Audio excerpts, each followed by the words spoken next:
आपकी सालों की मेहनत एक चुपचाप फैसला बदल देती है। 45 के बाद क्या होता है? 45 की उम्र, आपके पास एक्सपीरियंस है, स्किल्स हैं, आपने कंपनी को सालों दिए हैं, लेकिन एक दिन आप देखते हैं इम्पॉर्टेंट मीटिंग से आपको बाहर कर दिया जाता है। प्रमोशन जो आपकी थी वो किसी और को दे दी जाती है और साफ कोई कुछ नहीं कहता। ये सबसे बड़ी आश्चर्य की बात लगती है और ये अचानक नहीं हुआ।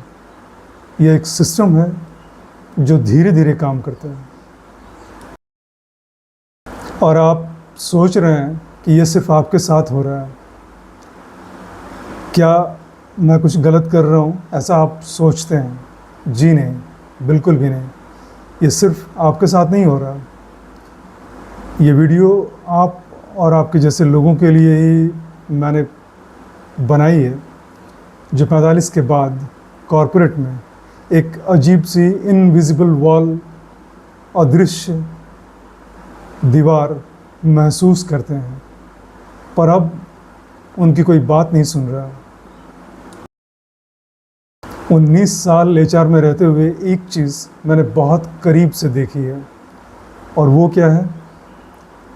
कंपनीज़ 45 प्लस के एम्प्लॉयज़ को 3 तरह से देखती हैं। पहला, उनको कॉस्ट सेंटर मानती हैं। 45 प्लस के जो एम्प्लॉयज़ हैं वो थोड़े कॉस्टली होते हैं। ज़रूरी नहीं कि ये हर इंडस्ट्री के लिए हो। मैं स्पेसिफ़िकली कुछ इंडस्ट्रीज़ के लिए ये कह रहा हूँ। अलग अलग इंडस्ट्रीज़ की अलग अलग स्टैंडर्ड हैं सैलरी के टर्म्स में, तो उनकी सैलरी ऊपर चली जाती है। वो उनके पास फैमिली रिस्पॉन्सिबिलिटीज़ जाहिर तौर पे बढ़ जाती है। लीव्स, हेल्थ लीव्स ज़्यादा आने लगते हैं। कंपनी का कैलकुलेशन सिंपल है, यही पैसा वहाँ दो, एग्ज़ाम्पल के लिए 25-30 साल के एम्प्लॉयज़ को दो जो ज़्यादा काम करेंगे, ज़्यादा समय देंगे और पैसे भी जाहिर तौर पे कम लेंगे। दोबारा रिपीट कर रहा हूँ, ये जो 45 प्लस एज की बात और महंगे होने की बात मैं कह रहा हूँ, ये इंडस्ट्री स्पेसिफिक है। कौन सी इंडस्ट्री? Specially IT industry. दूसरी इंडस्ट्रीज़ को मैं इसमें इंक्लूड नहीं कर रहा, तो आप उस एंगल से इसको देखेंगे, सुनेंगे।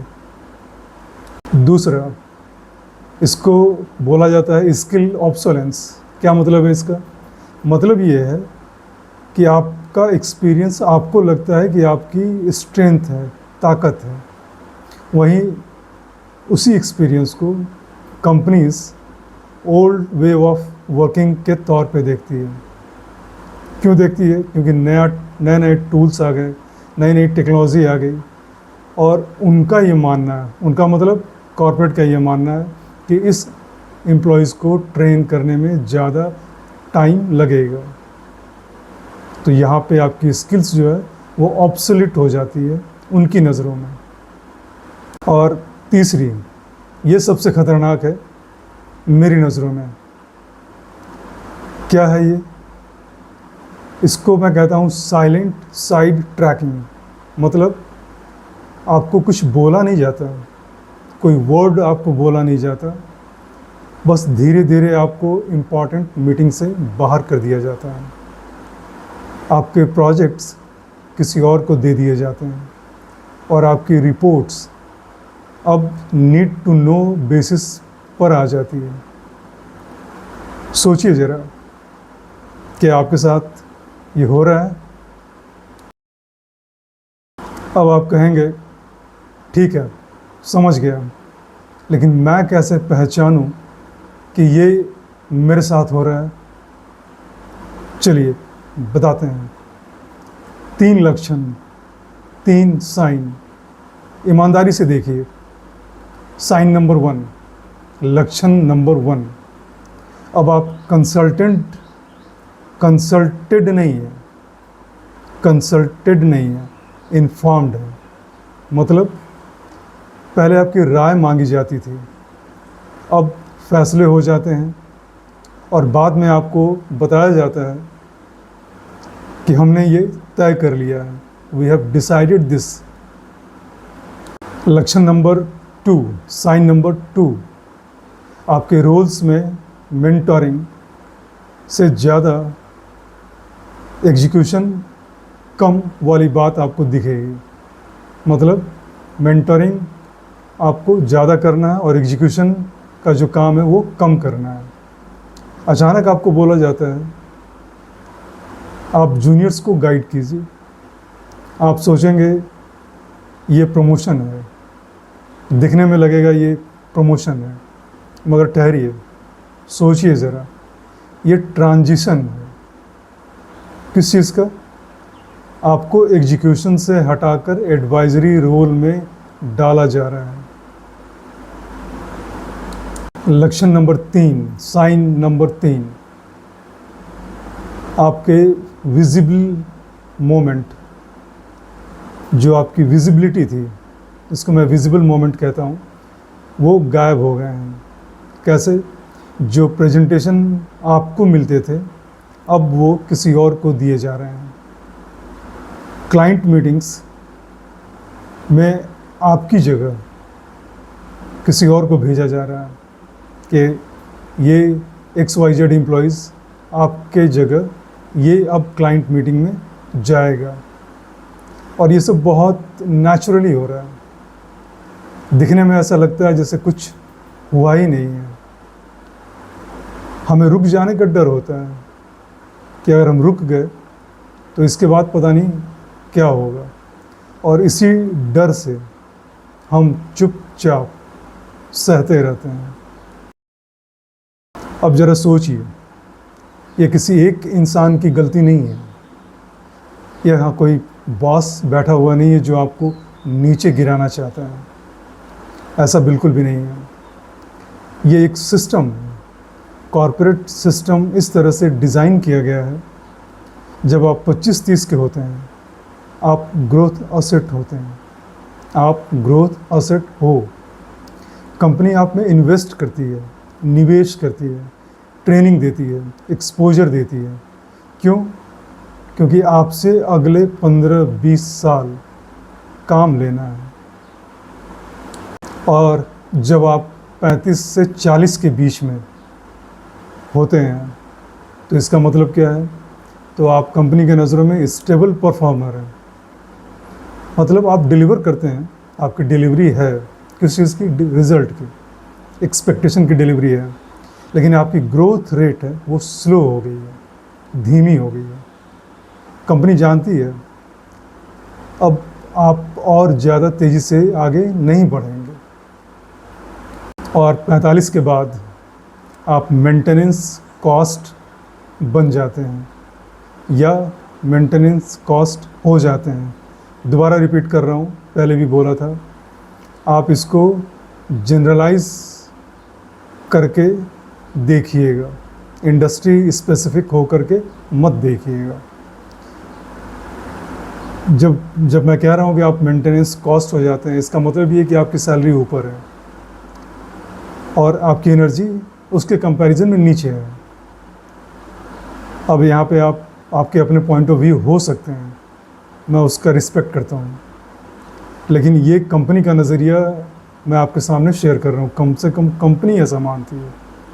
अगर आप मुझसे पर्सनली व्यक्तिगत रूप से पूछेंगे तो मैं इस बात से एग्री नहीं करता, लेकिन कंपनीज़ की बात हो रही है, कंपनीज़ का पॉइंट ऑफ व्यू क्या होता है वो मैं आपके साथ शेयर करने की कोशिश कर रहा हूँ, आपको बताना चाहता हूँ। और आपकी जगह लेने के लिए बाहर बहुत सारे लोग खड़े हैं और वो भी कम पैसे में काम करने को तैयार हैं, और उससे ज़्यादा आपकी एनर्जी से भी ज़्यादा वो एनर्जी उनके पास है। एज पॉइंट ऑफ व्यू से कह रहा हूँ। लेकिन सच से आप कब तक भागेंगे? ये सच बहुत ही क्रूएल है, क्रूर है, और सच का सामना हमें करना पड़ता है, करना भी चाहिए। लेकिन यहाँ एक बात समझिए, और वो बात ये है जो दिखता नहीं है लेकिन वो फील तो होता है ना। कंपनी आपको इंसान नहीं देखती, सुनकर अजीब लगेगा। क्या देखती है फिर? कंपनी आपका आउटपुट देखती है। आपकी वैल्यू आपके एक्सपीरियंस से नहीं, आपके करंट आउटपुट से होती है। 25 साल का एक्सपीरियंस, सोचिए ज़रा, अगर वो एक्सपीरियंस आज के काम में ट्रांसलेट नहीं हो रहा तो कंपनी के लिए वो क्या होगा? वो एक्सपीरियंस नहीं है, वो ओवरहेड है। कड़वा है ना, लेकिन ईमानदारी से सोचिए, जब आप 30 के थे, क्या आप एक 50 साल के सीनियर को वो रिस्पेक्ट देते थे जितना 35 साल के एक हाई परफॉर्मर को आप दिया करते थे? ईमानदारी से सोचिएगा, लाइफ में ज़रा पीछे जा कर के देखिएगा। ये साइकिल है और हम इस साइकिल के सारे लोग हम इस साइकिल का हिस्सा हैं। अब सवाल ये नहीं है कि ये सही है या गलत है, सवाल ये है कि आप इसके लिए तैयार हैं क्या? अगर आप तैयार हैं तो मैं आपको 3 प्रैक्टिकल स्टेप्स यहाँ पे शेयर करने वाला हूँ जो शायद आपके काम आएगा, मुझे ऐसा लगता है। स्टेप नंबर 1, आप खुद के लिए अपना एक इसको मैं हिंदी में बोल देता हूँ, आपका कोई ऐसा स्किल जो रिप्लेसेबल ना हो, इररिप्लेसेबल स्किल फैक्टर आप अपने लिए क्रिएट कीजिए। कैसे कर सकते हैं? कोई ऐसी चीज़ जिसे सिर्फ आप कर सकते हैं या कम से कम आपके बिना वो काम नहीं हो सकता। ये कोई टूल नहीं है और ना ही ये कोई स्किल है, ये आपकी यूनिक इंसाइट है, आपका नेटवर्क, आपका जजमेंट। ये कुछ चीज़ें मैं आपके साथ शेयर कर रहा हूँ जो आप जब इंडस्ट्री में एक लंबा वक्त देते हैं, जैसे 20 साल, तो वो एक्सपीरियंस से ही आता है।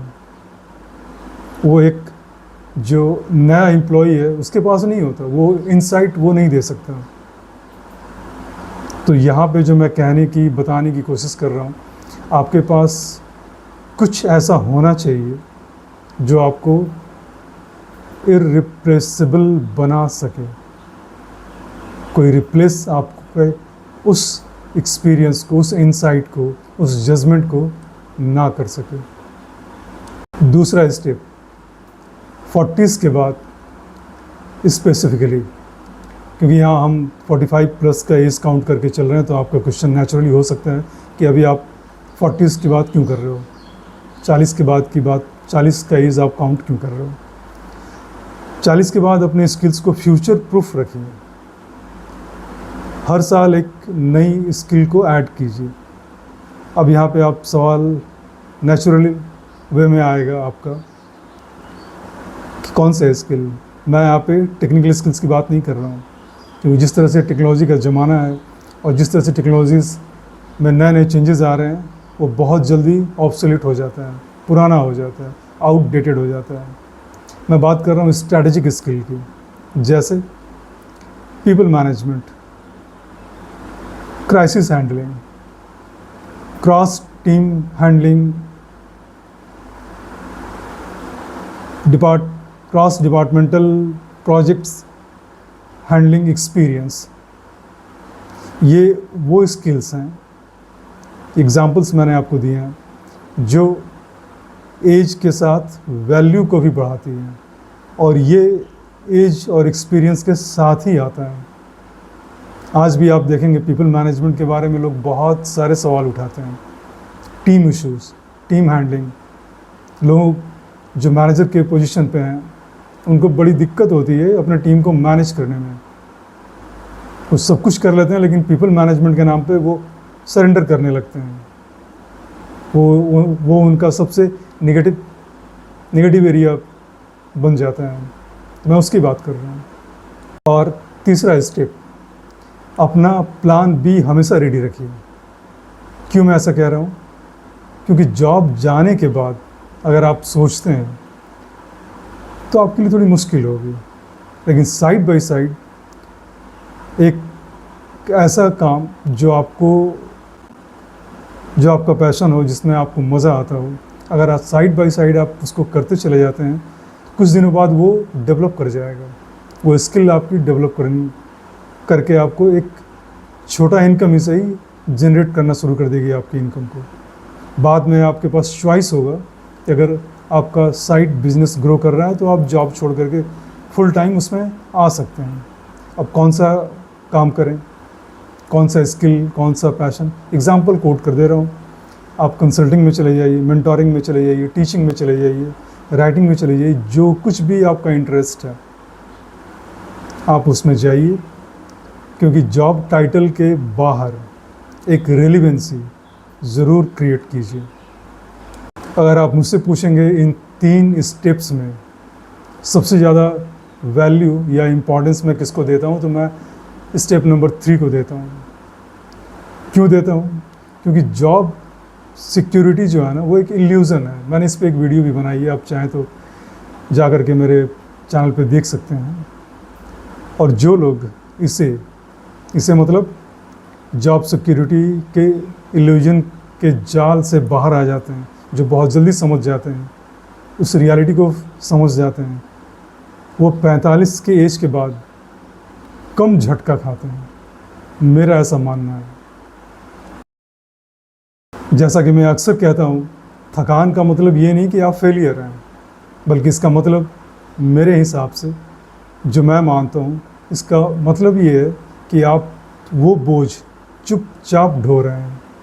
आपने सालों तक अपना वक्त दिया, अपनी जवानी दी, अपना वक्त दिया, और जब आप थोड़ी राहत चाहते हैं तो सिस्टम आपको बताता है कि अब आप एक्सपेंसिव हो गए हैं, महंगे हो गए हैं।